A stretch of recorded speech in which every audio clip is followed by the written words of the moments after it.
I had one question before we move on from Mr. Carroll. If you'd like to come to the, if you're prepared to come to the table, please.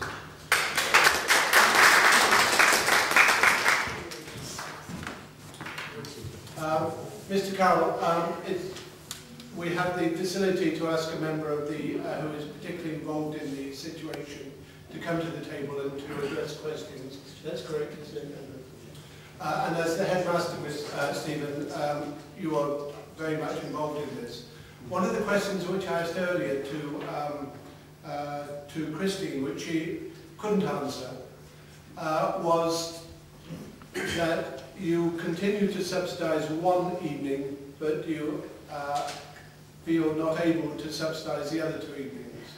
Why is that? We have 68 students at Mapledown. The club that we've been talking about used to run for 5 nights a week, and it offered 10 places per night with the staff that we had. That's been cut this financial year. The club now runs 3 nights a week. We have had to say to parents that in order to make sure that everybody gets something... It's cut to 3 nights a week because... of the cuts. Because of these cuts? Yes. We have had to say to parents in the past, under the old system, where we had a club for 5 nights a week, we could give you 3 nights at the subsidised rates for those who wanted it. Not everybody uses the club. If everybody uses the club, we'd be in trouble. It's a bit like cars, everybody uses their car at the same time. It wouldn't work. But we have a system at the moment where we can say to parents, we will give you 1 night a week, guaranteed, if you want it. If you want the 2nd night or the 3rd night, you will have to pay us £45, which will enable us to employ an additional member of staff. Because otherwise, you have the most prominent parents planning all the 3 nights for themselves, and the less prominent parents missing out. So we're trying to make sure that we're fair and equal and transparent. The money that we would charge, the £45 per night, will be used to employ an additional member of staff so that we could, have as many people as possible having access to those clubs. So the question is, if this is such as it appears to be, such an important facility, why is it that the school cannot afford to finance the other 2 nights at the subsidised rate? Because we're oversubscribed. We can't, if we give the space to everybody that asks for it, we couldn't run the club. We don't have enough money. If the school could afford it, we wouldn't be here.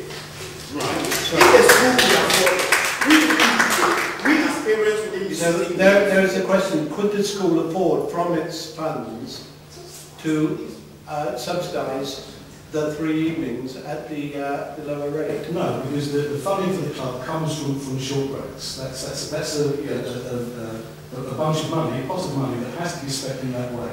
I've seen some comments that say that the school's got some carry through, it's got some contingency money. I've seen the same report. The school's budget is entirely separate. We're not allowed, by statute, to spend the school's budget on the short breaks. That's completely separate. Those funds are kept separately, accounted for separately. So you can't say, oh, the school's got money over here, and you could be spending it over there. We're not allowed. Thank you. Okay, now that clarifies it for myself. Well, before I ask Mr. Carroll to return to his seat, does anybody have any questions for Mr. Carroll, who is the headmaster of Mapledown? Jack. We've heard from... This is to Mr. Carroll. Yes, we've heard from the council officers and others that proper consultation took place, including with your school. Do you recall what consultation took place? Yes, in November it was suggested that the budget was looking tight. So we were asked, if we could continue to run the clubs with less money. So I went back to the short breaks people who were asking us to look into this and said, well, my first option would be leave us alone. The consultation says that cuts will need to be made, but at the same time, there was a desire to protect the most vulnerable. So my option 1 was, don't cut the budget, are we not the most vulnerable?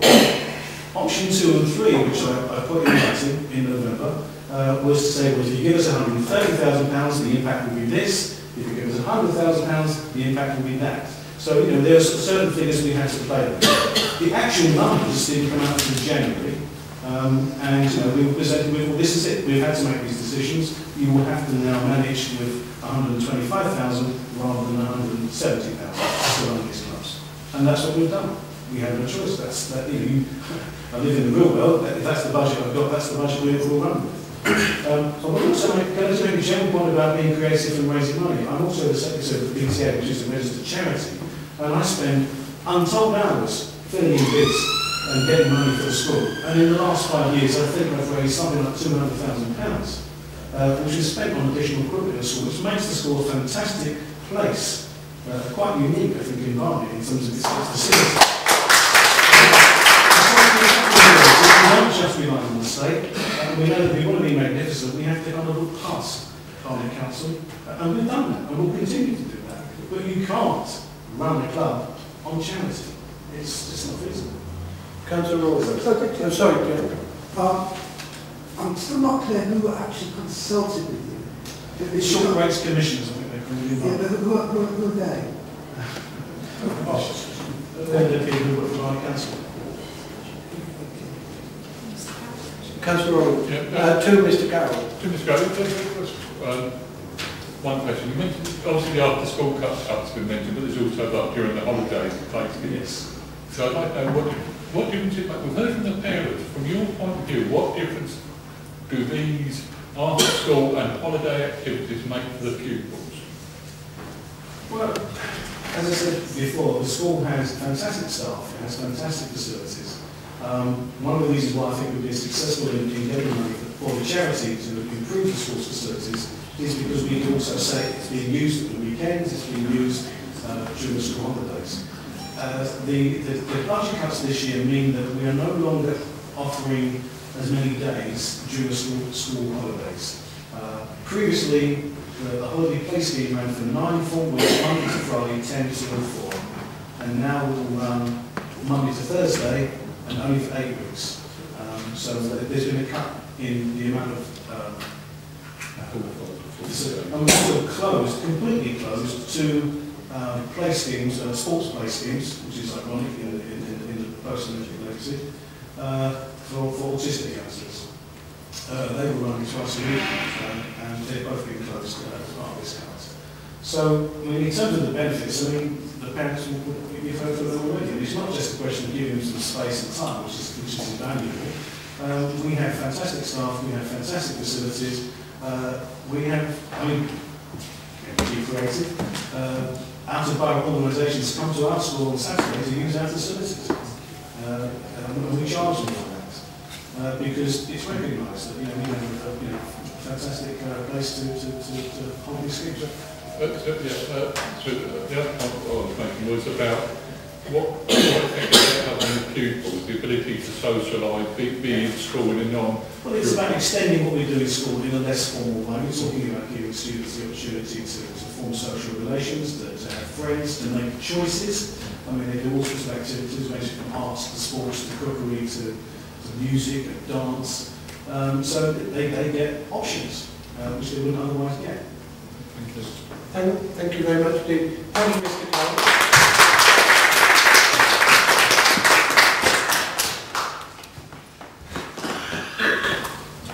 And just for the record, I have visited your school about 3 years ago, I think, 4 years ago, and it's a wonderful environment for the children to develop in a wonderful school. Now we get back to the point in question. Councillor Salinger, Councillor Cohen and Councillor Moore.